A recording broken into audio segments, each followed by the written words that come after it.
Good evening and welcome to the League of Women Voters Candidate Forum. I am Deborah Mishley and I will be your moderator tonight as we discuss the candidacies for the U.S. Representative for Michigan's 1st Congressional District.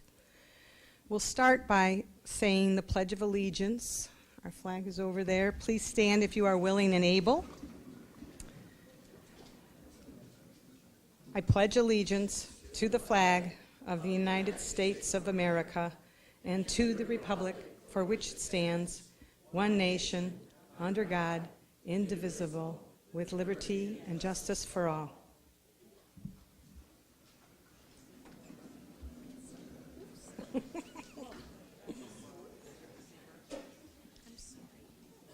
This is for the lady there with me. Thank you.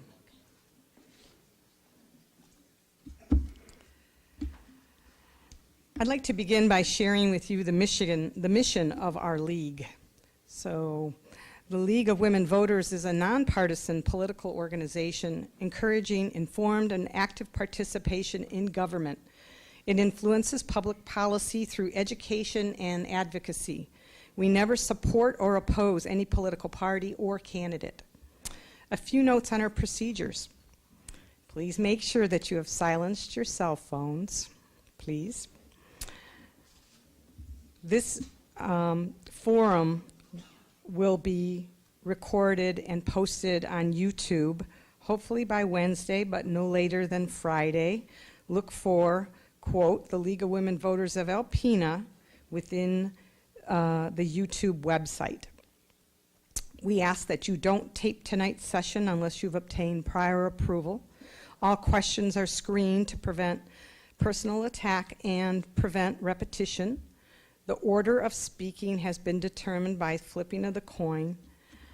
The candidate who will make the first opening statement later will be Mr. Bergman, and the candidate that will make begin the last closing statement will be Mr. Morgan. We will rotate asking questions so everyone has a chance to be both first and last. Only written questions will be accepted. Cards for writing your questions have been distributed. If you need more, just raise your hand, and someone will bring you some paper card to write your questions on. We're looking for succinct questions that should be addressed to one or both of the candidates. The other candidate will always have the opportunity to answer a question addressed to only one candidate. So to submit questions, write them down on your card, raise your hand, and one of the runners will come and collect them from you. I see a hand over here. To maximize the time for the candidates to answer questions, we will ask the audience to avoid expressions of support or opposition to any candidate during the presentation's time or answers to questions. All candidates will be given 2 minutes to make an opening statement, 2 minutes to answer the question. When you see a yellow flashcard, that means you have 30 seconds remaining to finish your answer. And when you see a red flashcard, that means stop speaking. And at the end, we will have 2 minutes each for a closing statement. So, we have a lot of questions already that people wrote. So let me begin first with Mr. Bergman. What is your position on shutting down line 5? Are we going to do I'm so do sorry. an opening statement first? I did. I am. John? I'm sorry. I did that wrong, actually. I'm sorry, Mr. Bergman. You have an opening statement. Okay. Can everybody hear me okay? Mic check? Very good. Okay. Well, number one, thank you to all of you for being here tonight. Because we, as the United States of America, have a political process that is unequaled, unparalleled any time in recent recorded history of thousands of years. And we're proud of it because it works. It's meant to inform, it's meant to educate, and it's meant to get the differences that we might have among us out on the table so that we can talk about it. That's who we are as people. Now, what you're going to hear tonight is probably two different perspectives based on two different people. different ages, different backgrounds. For 20 years, from 1985 to 2005, I pretty much worked 3 full-time jobs, whether it be flying airplanes for Northwest Airlines, being a small business owner in the medical equipment arena, operating equipment in specific, and also as a Marine Corps reservist, which became full-time after 9/11. But my answers will be based upon my perspective, not only as that person who's been around a while and done a lot of things, but it'll also be somewhat my perspective as your congressman for this last 20-some months. So that is just that. It's my perspective. And I will be honest with you. I will give you what I know to be true, not inflated, not diminished, not slanted. And that's what I look for when I dialogue with people, is to be looked straight in the eye, told the truth, and be willing to go back and forth on a point, but not attack the individual. So thank you very much. Looking forward to hearing your questions. Thank you. Mr. Morgan? Thank you. Well, I appreciate the opportunity to be here tonight, to the League of Women Voters for hosting the event, to all of you for coming out, and of course to my opponent to agreeing to have this dialogue here tonight. You know, when you get to this point in election season, you see a lot on TV and you hear a lot on the radio, and this is a great opportunity for you to come out and get to know a little bit about me, a little bit about my perspective on leadership and what it means to represent or to seek to represent Michigan's 1st Congressional District. You know, without the opportunity for me to stand on your porch and talk or to share a cup of coffee, this is probably one of the best ways for you to get to know who I am and what I stand for. So I'm really grateful for that opportunity today. You know, as a Marine Corps infantry officer, one of the things I learned very early on is the importance of getting out and walking the lines. You know, making sure that you're seeing your Marines and your sailors on a daily basis. You know what they're doing, what they're engaged in, how they're doing in their job. And you take that information back and you use that to inform your leadership. And when we launched this campaign, that's exactly the same approach I took to leadership. The idea that we need to get out into every one of the 32 counties in this district across this 25,000 square mile district and meet voters. And listen, and take the opportunity to really learn what it is that's important to them. And I'm really grateful for the opportunity to have done that. You know, one of the commitments that we're going to make is to run this campaign. We've run this campaign the way we would represent the district. You know, you train like you're going to fight. And that's exactly how we've done it in this district so far over the last 19 months. And we've been grateful for the opportunity to do it. I've taken a pledge. If you give me the opportunity to lead this district, then I will make sure that my schedule is transparent. It's available to you online. You'll know who I'm meeting with and when, where I'm going to be, so that you'll have the opportunity to meet me on a day-to-day basis and express your concerns about what's going on in the district. Great. And you will, Mr. Morgan, get the first question. What is your position on shutting down Line 5? There's no greater responsibility in Michigan's 1st Congressional District than protecting our Great Lakes. You know, with more coastline than any congressional district in the continental U.S., one of the largest congressional districts, if not the largest, east of the Mississippi, touching on 3 Great Lakes. That should be our #1 priority. Now, there have been some recent developments, and the state of Michigan has made some decisions about how they're going to proceed. And I want to make very clear that I believe that we should be investing in replacing and expanding the infrastructure that we have today, because so many Michiganders are reliant on natural gas and propane to heat their homes.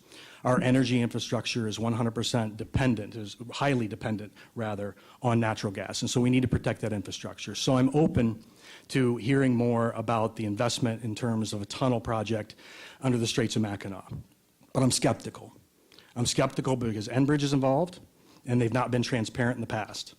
I'm skeptical because the number $350 to $500 million doesn't sound to me like it would fully fund that project, and I want to see the details on that overall.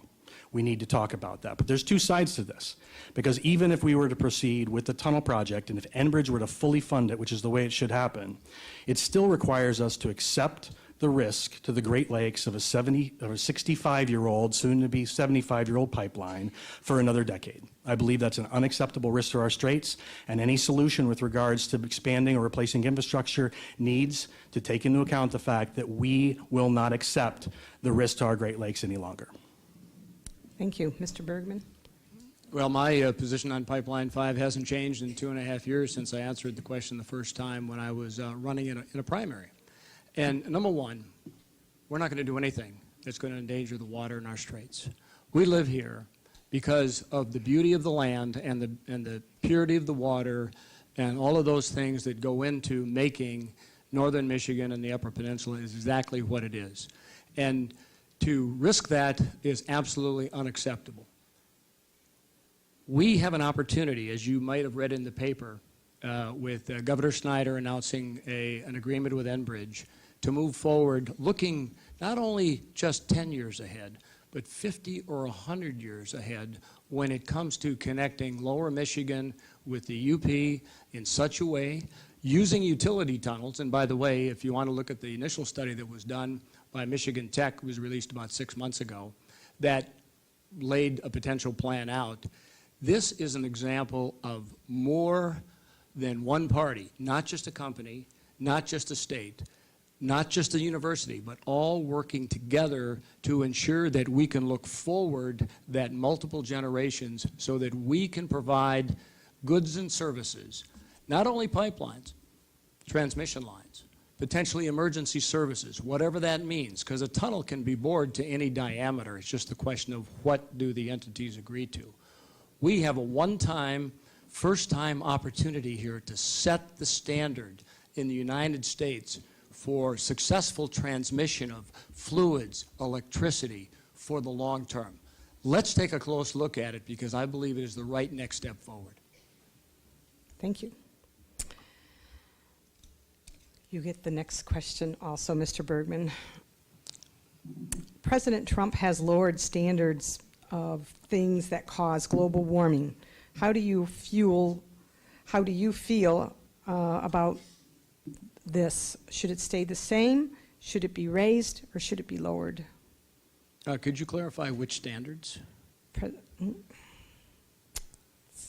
I'm not sure what we're talking about as far as standards. As a pilot, I'm used to very exact things. So I mean, standards are a little bit relative, but the idea is that we need to ensure that we don't get caught up in something that is not quite exact, but people want it to be exact. We need to understand that we, as human beings, do interact with the climate, that even if we were not here on this planet, the climate would change. So how do we do what is best for humanity, best for the planet, to ensure a long-term solution? That means working with others. But absent a specific standard to address, I would, I think, be ill-advised to offer comment. Today, most recently, information's come out, or scientists are suggesting that we have somewhere between 10 and 15 years to act. 10 to 15 years where we have to act in order to reverse the trends and make the habit ultimately uninhabitable for future generations. One of the things that we can be doing is cutting CO2 emissions. It's pretty straightforward. Way to do that is to implement a carbon fee and dividend here in the United States and set the standard for the rest of the world. I believe the United States should be leading over the long term when it comes to climate change. But when we pulled out of the Paris Climate Accords, we became the only nation in the world that's unwilling to be a part of the solution. We absolutely have to be pursuing solutions that reduce CO2 emissions so that we can get a handle on global warming. If we don't get a handle on climate change, our kids, my youngest son, who's 8 years old, is going to see a 7-degree rise in global temperature in his lifetime. We have to do something today. The time is now to act, and it's not an opportunity for us to go back and forth about what can we do. It's been laid out for us what we can do, and we absolutely have to lead. We have to act. I know that China and India and other polluters out there will continue to pollute, but we have to be willing to lead on this subject. Thank you. Mr. Morgan, you get the next question. Our schools used to be the top 10 of the states. What are you going to do to properly fund public schools or to make them in the top 10 again? One of the biggest impacts on the decline of the quality of education in Michigan has been the expansion of charter school programs. Those are charter schools that are receiving public money, but are not subject to the same transparency and accountability as public schools. When we divest from investment in our public schools, we are abandoning education, and we're abandoning the education that communities, particularly rural communities, rely on. You know, our kids going to these schools need the opportunity for the best education, but declining investment in the state of Michigan has been a principal issue that we have to address over the long term. It's one of the reasons why we've become one of the worst states in the country in terms of education.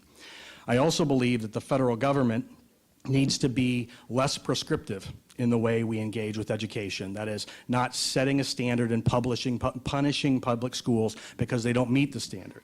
We need to instead flip that on its head. Look at it the way you would with venture capital. Look at places where education is succeeding and find a way to invest to make that succeed in other places. We'll look at the career tech programs in some of our denser communities that have a higher tax base, because we're relying a lot on property tax millages in Michigan to help support our public school system. The problem is when you get out into rural communities that don't have as high of a tax base, that don't have the opportunity, they're not able to support their schools in the same way, they can't offer the same programs. Traverse Bay area has an amazing career tech education program, but that's because their .7 mil provides the school district, the intermediate school district, with about $10 million annually. But you got out into different areas in the district, the ISD can't support their career tech programs just on millages alone. I think the federal government could be a better partner in investing in those programs and doing it in a more proactive way than requiring communities to write and apply for grants. Thank you. Mr. Bergman. Yeah, thank you. That's a great question, because education is near and dear to my heart. My youngest daughter, who's in her mid-40s, is a career elementary teacher, and now is a mentor for student teachers going into elementary education. She works for the University of Illinois part-time while still teaching, and mother of 3. So I get a lot of input on what it's like to be involved in the elementary schools, especially these days. The federal government should, by and large, be out, for the most part, of the education business, and it should be left to the state and local levels. We know how to do it in Michigan. Somebody might know how to do it in Mississippi or Florida. Let them do it. The federal government can be a partner, as we just did in passing the Career Technical Education Act, that has given states broader flexibility to use the funds given to them for education, for career and technical education. The goal of education is to move students through the pipeline and get them ready for the next step in life. Students need to feel, when they come to school, that they're safe, that their learning environment is such that they can be part of a group with no threat of bullying, that they are engaged, and as best as possible, their parents, their families are engaged. Schooling is a community effort, and that is best done at the state and local level. So while we might do something one way in Michigan, it might work totally different in another part of the country. I could tell you that there are certain schools in the country that even the threat of snow closes the school. We know that's not the case here. It just maybe makes class start about 5 minutes late. Thank you. Next question. Mr. Bergman, how would you, or how have you, willing to vote across party lines on any given issues? Well, to me, it's not about voting along party lines. It's about voting on the issue. First of all, we work extremely hard in the committee process, in the legislative process, to bring good bipartisan bills to the floor. We've passed over 800 bills out of the 115th Congress. Do you realize that 80% of them are bipartisan? 80%. So Democrats and Republicans voting for a bill because it represents good bipartisan work that was done at the committee level to get that bill to the floor. So that's a positive that I don't think most people realize. I voted against the omnibus even though it was strictly a party line vote, because I didn't believe it was the right vote to take to spend money and do it in such a way that we only had 18 hours to read a 2,200-page bill. So I voted no. That was not exactly along the party line, but it was the right thing to do because I went to Congress to represent all of the constituents of the 1st District of Michigan as best as possible to give you the kind of representation that you know that you want to have. So to me, it's not an issue of party lines. It's about the issue of the quality of the bill. Thank you. You know, to work across party lines or to vote across party lines, I think it begins a lot farther back. And it begins with building relationships. And in order to build those relationships over time, we have to start by changing the tone in politics. I mean, the reality is, I think we can all agree, Republican or Democrat, the tone today is too partisan. The rhetoric is bitter and divided, and it's not just about what happens in the committee room, but about what happens on the Capitol steps, you know, or in the briefing room, when congressmen are talking to reporters, when they're talking to constituents, when they're putting ads on TV. And the reality is that the name calling needs to stop. You know, calling one another names and putting labels on our politics isn't moving us in the right direction. We need to end it. We need members who are willing to raise their voice and say, enough. We're going to work together. We're going to work across party lines. Because I'm here to tell you guys, I'm no liberal. I'm just a guy who retired from the Marine Corps, who's raising his family in a beautiful place and wants the best future for his kids. And I think that there are members of Congress, I am sure there are members of Congress, and I will give credit to my opponent on this because he has grandkids. I'm sure that he wants to do the best for his country as well. But it begins with ending the partisan rhetoric and moving beyond that. Thank you. Next question. What can we do to fix our failing infrastructure here in Michigan? How would it be funded? Yes, Mr. To me first? Great. Yes, Mr. Morgan. Well, you know, one of the things that I want to commend this Congress on is in passing the authorization for the twinning of the Sulak. It's an important step. But the reality is that the first authorization for that project was passed when I was a freshman in high school. It's not done because the money has never been budgeted to do that. And I'm very hopeful that the next Congress, whoever is representing Michigan 1, will get that money in the budget because it's an extremely important project, not just for Michigan, for the Midwest and U.S. jobs as a whole. But in order to get that money in the budget, you have to make decisions and you have to have priorities. And one of the things that concerns me is that too often in Washington we have the wrong priorities. We're putting money in places where it's not serving the people, it's not creating jobs. And one example that I will look to is the decision, the executive decision to move the U.S. Embassy from Tel Aviv to Jerusalem. It was a political decision that imperiled the peace process in the Middle East. And while something that was asked for by our allies, which we should always respect our allies in Israel as the only democracy in the Middle East, it was not the right time to move that project, to move that embassy. And what it did is it created a $1 billion construction project that creates 0 American jobs. So when it comes down to it, in order to find the money to get it in the budget, we have to have the right priorities. And it does not begin by allowing nearly $2 trillion in revenue to walk out the door. So we have to make sure that we have equitable tax policy that spreads the tax burden fairly across the U.S. population and is able to provide the revenue that we need to pay our bills. Thank you. Mr. Bergman? Well, infrastructure, and the example of the Sulaks is a great one, where you have people who started working together right away, literally right after getting elected and getting sworn in. I had my first meeting with the Army Corps of Engineers. It had been authorized twice, 1986, 2007, and never been appropriated. Where we are today, it's been authorized again for $922 million.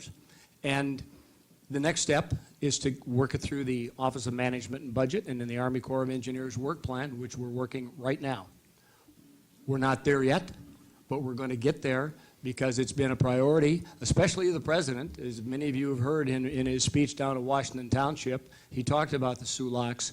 And when the President of the United States talks, people in the agencies begin to pay attention as far as what their priorities should be. So when you talk about prioritizing infrastructure and getting it right for the state of Michigan especially, it is about having your elected officials working with other members of Congress, working with the administration, working with the Army Corps of Engineers, and holding people accountable for those next steps. So SULACs is just one example.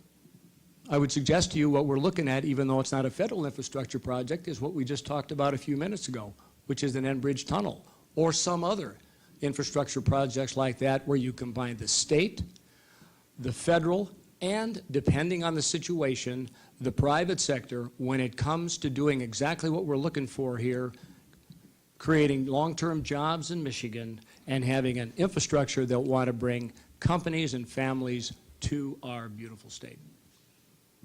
Thank you. Mr. Bergman, the next question is, what is your position on privatizing postal service, the postal service? No.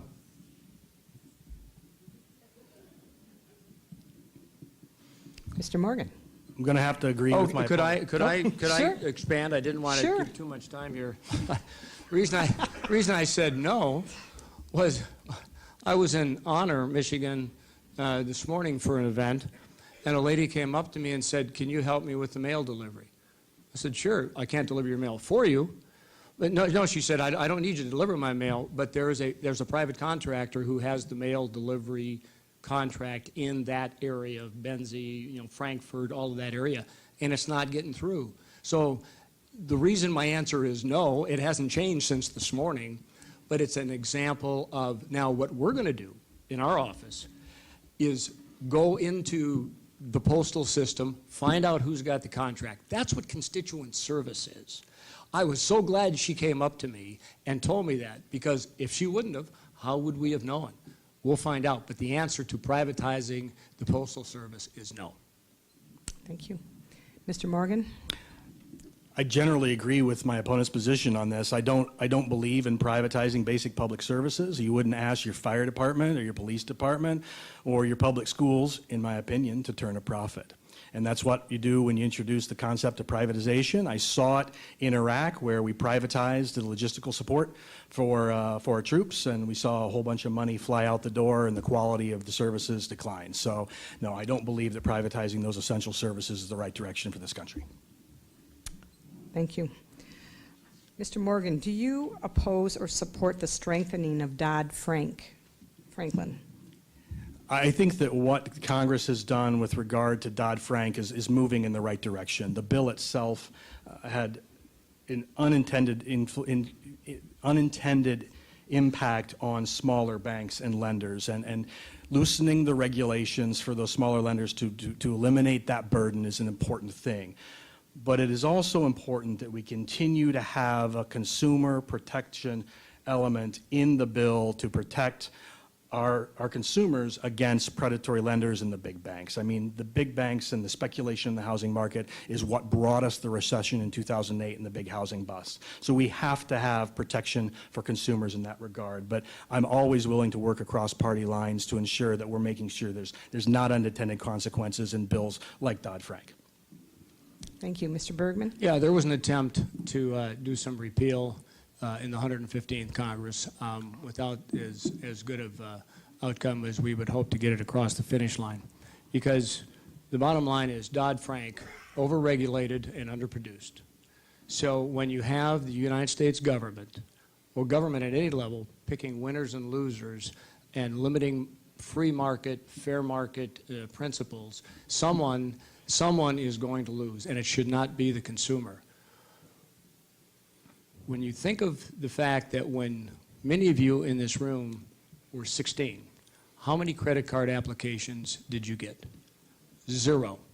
When you think about, in my case, my oldest grandsons are now 17, they are already, and have for the last couple of years, been getting credit card applications. That's wrong, But we also need to ensure that we have basic financial education for all of our citizens to make sure that they understand the balances. But the federal government does not need to be picking winners and losers through overregulation. Thank you. Mr. Bergman, you are quoted as saying the debt that our country is saddling our grandchildren with, it's insurmountable. Yet you voted for Trump's tax cuts and a dramatic increase in defense spending. Please explain. I don't know if I said it was insurmountable, but it certainly has got us into a big hole. But we don't have we don't have a revenue problem in this country. We have a spending problem. I sit on the budget committee. Each year, the federal government wastes in improper payments $150 billion with no accountability. Wastes that much. Think if we could just cut that by a third. That's $1 billion extra for each state. The revenues this year, thanks to the Tax Cuts and Jobs Act, are going through the roof. We're going to have plenty of money. What we need to do now is start using the extra revenues coming into the federal government. Look at the projections. With the economic growth rate that we have, nobody expects it to stay at 4%, but we were also sold a bill of goods about 5-6 years ago that said we should be willing to accept 2%. No, that's not right. We're going to have a good, solid 3% growth rate. Part now that the federal government can play in this is controlling its spending appetite on programs that no longer should be fully funded over a long period of time. And as far as to answer the defense part of the question, for 8 years under the previous administration, defense was cut, cut, cut. The plus up in defense in these last two budgets was playing catch up to a level playing field that needed to get our defense posture. Because remember, the first and foremost responsibility of government is to keep our citizens safe and secure from all enemies, foreign and domestic. There's no question there's a great deal of waste in government, and on that we can agree. But when we talk about the tax cuts and the economic growth, the growth in the economy just won't get us there in terms of being able to address the shortfalls and what we're seeing in the deficit. If we don't have a revenue problem, then why are we in debt? The reality is that we're not bringing enough money in and we're spending too much money. It's no different than balancing your checkbook. It's just a much bigger checkbook. You got to be able to spend within your means. And that's an important distinction. We need to be able to do that. We can't be letting revenue walk out the door and then using that as an excuse to come back and say, well, now I got to cut your Social Security. Now I got to take away your Medicare. That's not responsible government. And when it comes to defense spending, I've worked in the Pentagon. I've served in Iraq or the Horn of Africa. I've seen it. One of the big reasons why we saw defense spending get slashed in the previous administration had a lot more to do with sequestration than it did with responsible budget planning. We saw what we called sausage cuts, where there was percentage cuts coming off of each line item. It wasn't responsible at all. It put the Department of Defense and our military services in a worse position. It made us overall less safe. But I want to point out, one of the reasons why we had just over $770 billion defense bill, that includes about $70 billion in overseas contingency operating funds. That's keeping the lights on, keeping gas in the tanks and the airplanes, providing bullets and beans and Band-Aids for the troops that are in the field, for the commitments that we have already made. The reality is that a lot of our troops, the vast majority of our troops are deployed abroad today under an authorization to use for military force that was passed in 2001. 17 years. 17 years and 10 different Congresses have failed to get back in front of that. That means you don't have a voice. You don't have a voice in determining where we send our sons and daughters or where we spend our money overseas, and we need to get back out in front of that. Thank you, Mr. Morgan. You also get the next question. What do you think about the proposal 2, voters, not politicians? The question regarding whether gerrymandering should be taken out of the hands of politicians and given to voters, I absolutely agree.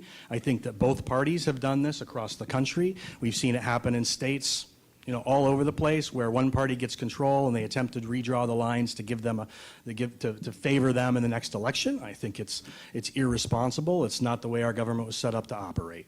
We absolutely need to see lines being drawn, and in Michigan, it's in the hands of the voters this year. So I believe the voters should take the opportunity to do that so that they're drawing the lines in their districts, they're more accurately representing the communities that they're a part of, rather than putting in the hands of the courts, because we've seen what happens in places like Pennsylvania and North Carolina when it gets caught up in the courts. So I look forward to the opportunity of seeing Michiganders show up and vote in November for this. Thank you. Mr. Bergman? Yeah, as I answer the question, I'd just like to restate what my opponent said on the last question. If we don't have a revenue problem, then why are we in debt? It's because we spend too much money. We're not thinking about stopping the spending. That's why we have a debt problem. Now, as far as voters, not politicians, my understanding is the proposal is written says that the power then would lie with the Secretary of State to appoint a panel to do this. Well, that to me is I'm not a real big fan of centralizing power in one individual or one office. That is not who we are as a government. That is not who we are as a people. So to do that, to me, is you're asking for a worse outcome than you might already have, where you have multiple entities trying to redistrict after each census. So in answer to the question, it makes no sense to centralize that within the Secretary of State, and I will vote no on that in November. Thank you. Mr. Bergman, not one thing has been done about gun violence. How about 100% background checks, nationwide system, restrictions on large cups, and ban on bump stocks, allowing healthcare agencies like the CDC to study gun violence? When do we start, or how many lives lost will it take? Okay, the number one, we are a country that was founded, the Constitution was framed, the Bill of Rights, the first 10 amendments was put in because the people didn't trust the government already back then. The Second Amendment is there for a reason. So number one, when we start talking about guns, just know that I'm not going to do anything that's going to infringe on the Second Amendment rights of all American citizens. Now, when it comes to any type of gun violence, before the Parkland shooting in Florida, February, we had already introduced legislation in the House. Congressman John Rutherford, sheriff from Jacksonville, Florida, introduced this called the STOP Act to minimize and eliminate school violence, gun violence, promote school safety, federal government playing a role as a partner to provide funding and let the states do what it wanted to do and let the school systems do what it wanted to do. So when it comes to safety, safety is number one. Multiple visits to the schools around the district. The students, when we talk about it, the students know who's at risk. And it's up to the students, the teachers, the parents to be together as a group to ensure that someone who's in a bad situation does not get in a position to create a violent act. That's where we are at our best as a country, working together, especially at the community levels, to know when someone is at risk.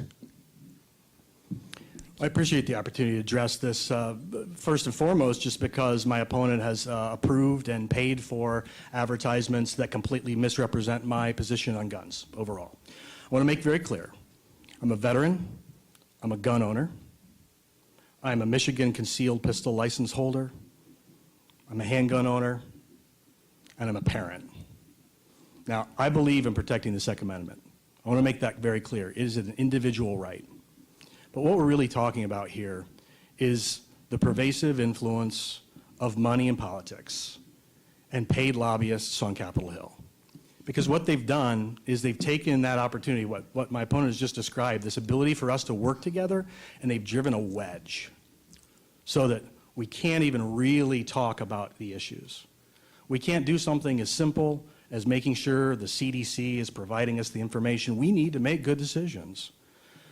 We're experiencing an epidemic of gun violence in America, and we need to treat it like the public health crisis it is. I agree. We need to make sure people who are at risk, either to others or to themselves, don't have access to firearms. It's pretty common sense. Most gun owners and non-gun owners agree on that. But that's why, as a gun owner, I want to see Fourth Amendment protections protecting our Second Amendment privileges and ensuring that there is due process when we're stepping forward to talk about taking someone's guns away.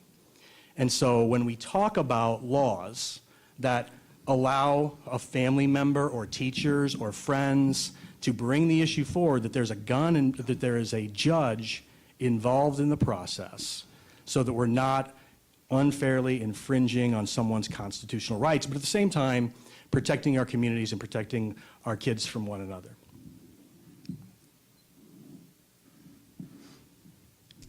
Thank you.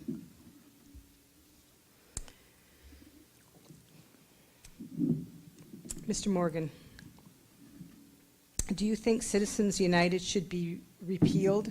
Money seems to have slanted government away from the individual to big money interests. One of the endorsements I'm most proud of is the endorsement of an organization called End Citizens United, which bills itself as the PAC to end all PACs.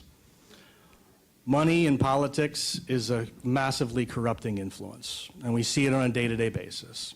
It's one of the biggest issues that stands in our way of being able to address health care in America. Because the truth is that the government is already involved in your health care, because if it wasn't, then you wouldn't have 15 pharmaceutical lobbyists for every member of Congress on Capitol Hill. When individual members and candidates take money from corporations, what they're doing is they're substituting the interests of those corporations for the interests of their voters. And that has to end. It's going to continue corrupt politics going forward. We won't see the interests of the voters reflected in the decisions that are being made in Washington until we can get the money off of Capitol Hill. Mr. Bergman? You know, we as candidates, even my opponent, takes money from different entities to finance their campaign. I do. We've got hundreds and hundreds of small dollar donations here in the district. And we've taken money from PACs. We've taken money from PACs that are medical PACs that understand what it's like to provide health care and make a better outcome for the patients. PACs that formed by loggers, builders, farmers, those folks, good hard-working folks who chose to support me financially.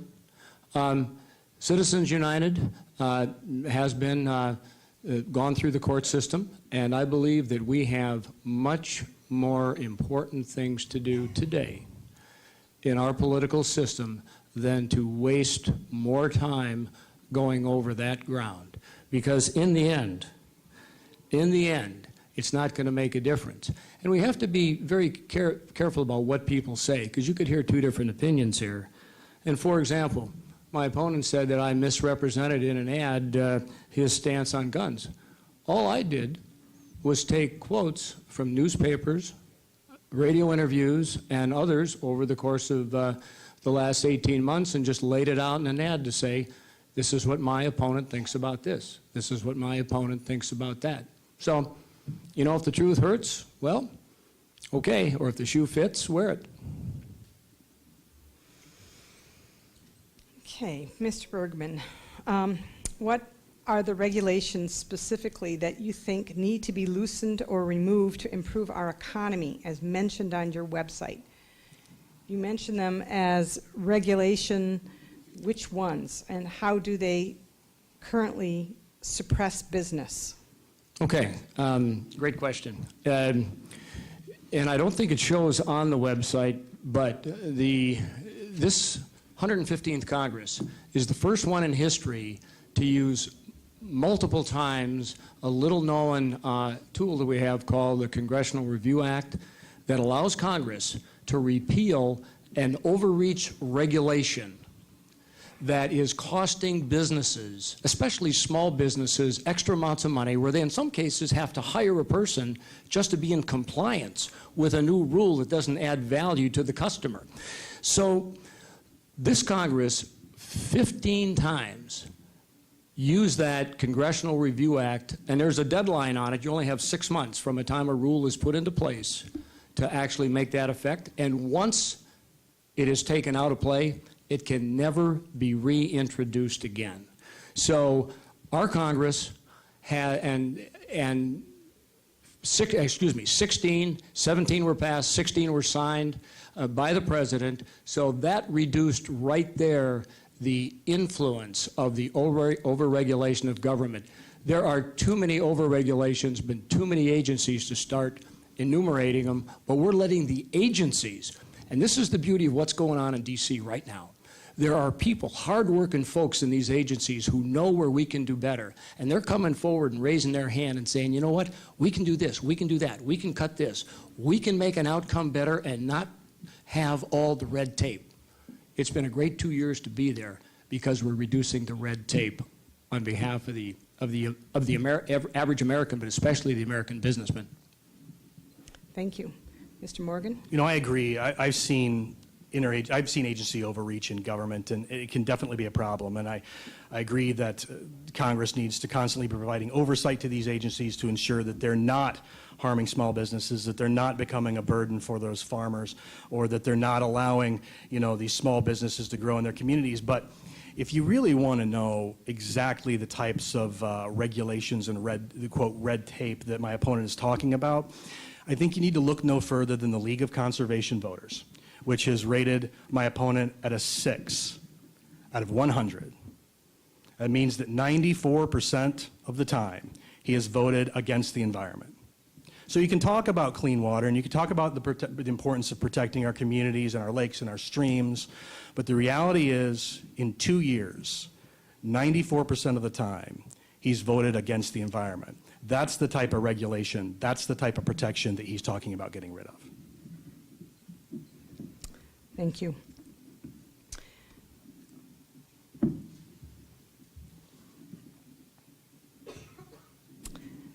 Mr. Morgan, for the last 2 years plus, the Republicans have been carving apart the Affordable Care Act without a replacement. There is a need for pre-existing conditions coverage, essential health care, and good plans, not plans that are cheap and worthless. Also to cover every American. What is your plan?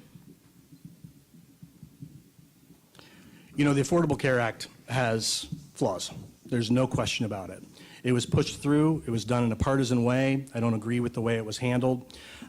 Because of that, there are gaps in it. Specifically, there are gaps in regards to, they never addressed the issue of rising drug costs. It never really addressed the issue of insurance companies and the ability that they have to act in a way that will ultimately increase the cost of coverage for you, whether it's employer provided or you have a private care plan that you buy out on the marketplace. But the truth is that in this congressional district, there are more than 46,000 people who have coverage today that didn't have it before the passage of the Affordable Care Act.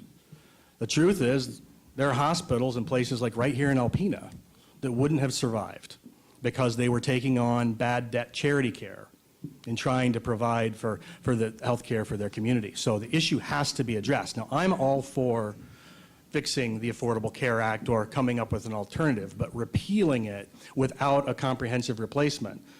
You know, taking a vote that my opponent took 3 times that would have closed or put at risk of closing half the hospitals in this district, that did nothing to address the rising costs of drugs, so that seniors, even if you have the benefit of being on Medicare, you're still paying more for your heart medication every single month.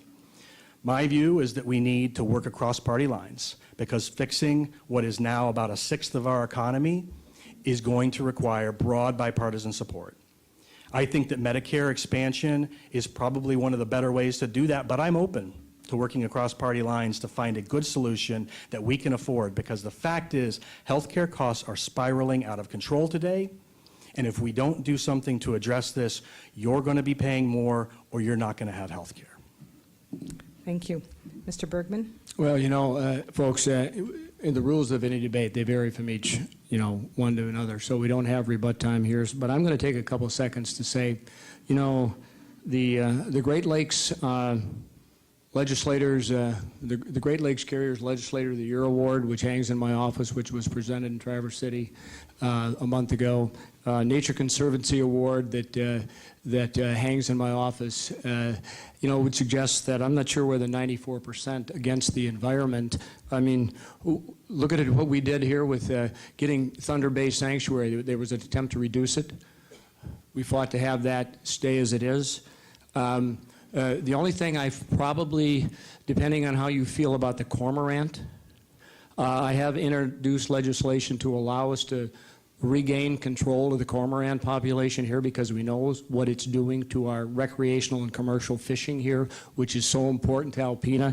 So again, I don't even know where that part from the environment, voting against the environment. In fact, when you live in the middle of the Ottawa National Forest next to the Sylvania Wilderness area, I can tell you more about invasive species and protecting the environment than I would suggest to you, most of you here. Affordable care is not affordable. It was imploding over in its own weight 2 years ago when I sat before you the first time. In fact, a constituent said, 10 years ago my premium was $300. Now it's $1,300. Well, guess what? You're still operating under the Affordable Care Act. It hasn't been repealed. It's still in place. Prices are still going up. We need to make sure that we, number one, bring down the cost of health care while providing increased quality of health care, especially here in the 1st District, which is largely a rural district. That requires innovation and getting the government out of the middle of the way. Thank you. The time is ticking down, so we just have time for one more question. Mr. Bergman, what is your opinion on Proposal 3, promote the vote? No.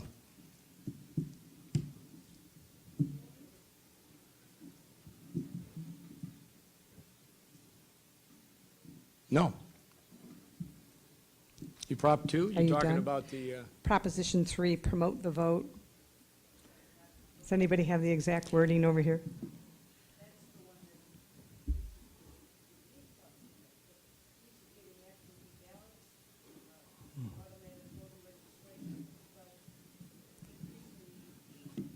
We just got our, thank you, because we just got our absentee ballots the other day. We haven't voted yet. I mean, so the point is, now that I'm finally done doing my legislative business, I can concentrate on casting my ballot here for November the 6th. So I'm not a guy who offers opinion on something that I haven't read.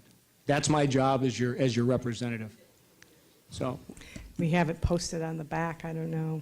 Yeah. On the back door. But the point is, whoever asked the calling. question, I'll be more than happy to get your name and number and give you a comment afterwards after I've looked at it. Okay? You should be, but the bottom line is you should be able to identify who you are to vote, if that is the question. If you can't.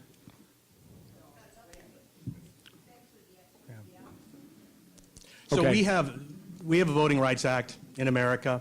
We're a representative democracy, and it relies almost entirely on citizens having access to the ballot box. And that's what this is really about. It's about making sure that you have access to the ballot box, regardless of who you are, where you live. It's right now, Michigan law is biased against college students because it says that the address on their driver's license has to match the address of their residence. Well, if you're a college student, you're not changing your address on your driver's license, and if you want to vote in your district where your college is, you should be able to do that. You should be automatically registered to vote. There's no reason why you shouldn't. If you want to opt out, that's fine. But we should not make it more difficult for people to have to deal with the Secretary of State's office to be able to register to vote. And I believe that every person in Michigan should automatically receive a no-reason absentee ballot. Because I've talked, 2 days before the primary, I knocked on a nurse's door, and the nurse told me that she wanted to vote, but she couldn't because she was working a 7-7 on Tuesday. And she couldn't get back home in time to vote. Or you talk to building tradesmen. A carpenter might learn on Friday that he's got to be 5 counties away working on another project on Tuesday. So we need to make sure people get their absentee ballot so that you can take an opportunity to sit down. Go out and look at that ballot and see how much information is on it. You ought to have the opportunity to sit down at your kitchen table and go over what's on the ballot and be able to take your time and make sure that you're casting your vote the way you mean to cast your vote. And no reason absentee voting is one of the ways we can do that. And if you like going to the ballot box, take your ballot with you and cast your vote. If not, drop it in the mail. Making voting more accessible to people shouldn't be a challenge. We should be able to do this. Other states have done it really well, and I look forward to having a Secretary of State in office that takes this seriously. Thank you. We're going to have our closing statements now. As you recall, Mr. Bergman opened first. First to close will be Mr. Morgan. Thank you. Thank you for the opportunity again to be here this evening. I really appreciate your engagement. I appreciate the LCV, the League of Women Voters hosting this, and of course, again, my opponent for being a part of this. But, you know, oftentimes, as most of you know, he and I are both Marines, and so we're asked to contrast our service. And I'll tell you, I respect his service tremendously. I will take nothing away from that, and I'm sure he respects mine. But the truth is that the real difference between the two of us has nothing to do with our military service and everything to do with who is funding our campaigns.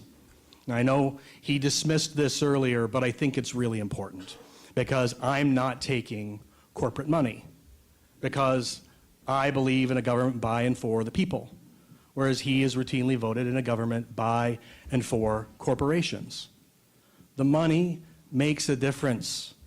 And he said it's not a big issue. Money in politics is one of the most important issues that we have to address today. I believe the time's come for a new generation of leaders. A generation who, like me, has been shaped by 2 decades of war. A generation who understands that it's time to move beyond a quarter century of bitter partisan politics. A generation who won't put scoring political points ahead of representing their district. A generation of leaders who believes that it's time to get corporate money out of politics. The bottom line is, this makes a difference. Who is funding your campaign makes a difference. I know it's hard, but the reality is, you know, when you take money from CMS Energy, AT&T, Comcast, Koch Industries, Boeing, Honeywell, Charter Communications, and Toyota, you're not focusing on representing your district. Your priorities are misaligned. When I go to Washington, I won't owe anybody but the people I was elected to represent. Thank you. Thank you. Mr. Bergman? Thanks, everybody, for being here, and I know all of you are going to vote. Thank you for that, because there are men and women who fought for and died for your right to vote. Please honor their service by voting. 3 days after we were sworn into Congress in January of 2017, the freshman class, bipartisan, Democrat and Republican, authored a letter called A Commitment to Civility. Almost all of the class members signed it, went back and forth. It's a great document. We couldn't get any press on it because it wasn't cool. It didn't make the nightly news exciting until after we got shot at on the baseball field in June of 17, and then all of a sudden the press got interested in us, so we got to talking about civility. We are civil people. We are used to civil discourse. Most of what you hear is for the cameras and not the reality of what your members of Congress, both Democrats and Republicans, are doing. I'm proud to be part of that. And we've gotten a lot done. Again, under the radar, behind the scenes, because the media wasn't going to let the American public know that there were actually good people there who came to work together. You know, the difference of perspective is pure and simple.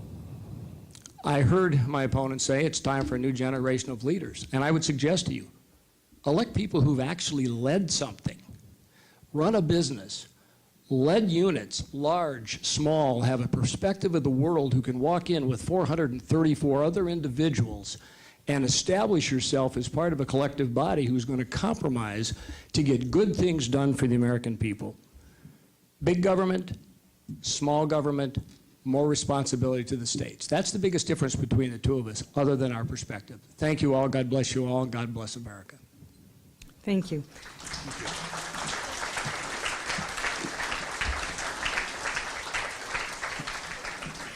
Thanks to both of you candidates. We appreciate your time and making the effort to come up here. Due to time restraints, I'm sorry if not every question was submitted. There were some very good questions. Thank you. Before you leave, I have some additional election information to share. The League is planning a presentation regarding the ballot issues, including the presentation on the 3 proposals.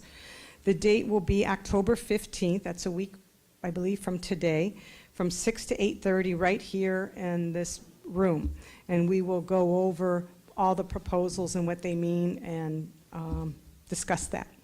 Also, Vote 411. The League maintains a Vote 411 website at www.411.org. All you have to do is enter your address, and it will bring you up your ballot specific to your address. The League has submitted questions to those running for office, and the candidates who have answered the questions, those are there also. This information, there's more information on this on the table out in the hallway, as well as we have posted, at least for this Alpena district, a sample ballot of the candidates, as well as the proposal. One is posted on the doorway and one is out in the hallway. Absentee ballots are also, applications are also available on the table out in the hall. After you fill in your information on the application, you must turn it in or mail it to your township clerk. The clerk will give you an absentee ballot or mail it to you. After you complete the voting process, you may mail the ballot back to the clerk or return it to the clerk. The last day for voter registration is tomorrow, October 9th. Election day is Tuesday, November 6th. The polls will be open from 7 a.m. to 8 p.m. You may not vote a straight party ticket in the partisan section of the ballot. That's new. Remember to vote for the proposals in the nonpartisan section, which will be on the other page. Last but not least, there's some information on the League of Women Voters. The League of Women Voters is an organization that encourages informed and active participation in government. The League is open to men and women. A new part of the League membership just this year is that students enrolled in high school or college and are at least 16 years of age do not have to pay any membership dues. Currently, our League has 2 student members. One's in high school and one is a college student. There is also information out in the hallway. We would love to have you join our League. Remember, democracy is not a spectator sport. This concludes our event for tonight. I want to thank each of the candidates again for their participation and for all of you for coming out and for your wonderful questions. Thank you and good night.